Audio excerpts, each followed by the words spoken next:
ইদানিং ফেসবুকে দেখি যে নোয়াখালী বিবেক চাই, নোয়াখালী বিবেক চাই। আচ্ছা, দেশে কি এখন সরকার আছে? এখন তো দেশের তত্ত্বাবধায়ক সরকার চলে, ডক্টর ইউনূস স্যারে দেশ চালাচ্ছে।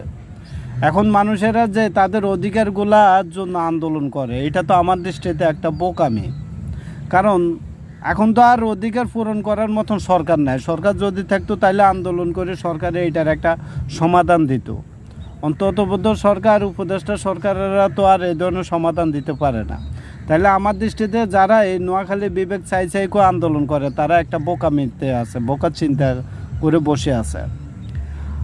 তারা আন্দোলন করে, তারা হয়তো কিছু ফেমাস হওয়ার জন্য, নোয়াখালী বিবেক চাই এই কথা বলে একটা জমজমাট করার জন্য, নিজেদেরকে ফেমাস করার জন্য আন্দোলন করে। ঠিক আছে, তোরা তোদের অধিকার পাওয়ার জন্য তোরা আন্দোলন করেছে, কোনো দুঃখ নাই। কিন্তু দুঃখ হয়েছে বরিশালের মানুষের।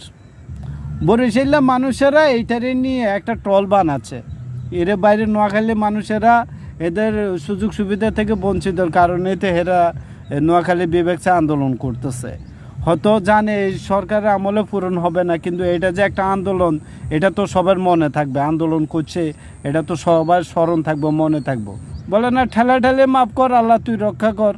অন্য ওই যে এই নোয়াখালী আর বরিশালে ঠেলাঠালি করি, না জানি কোন খাইলে খালি হয়ে যায়, আল্লাহ ভালো জানে।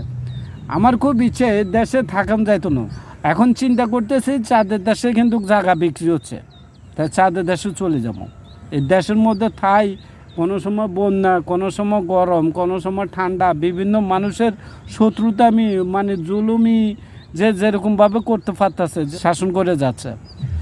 এখন চিন্তা করতেছি চলে যাবো, একেবারে ডাইরেক্ট চাঁদের দেশে চলে যাবো। চাঁদের দেশে যাই, হিয়ানে এখন ঘর বানাবো, ঘর বানিয়ে শুধু আমি একা থাকবো, চাঁদের লগে কথা কমো। দেশে যায় চাঁদের বুড়ি আছে না, ও বুড়ির লগে সারাক্ষণ গল্প করবো।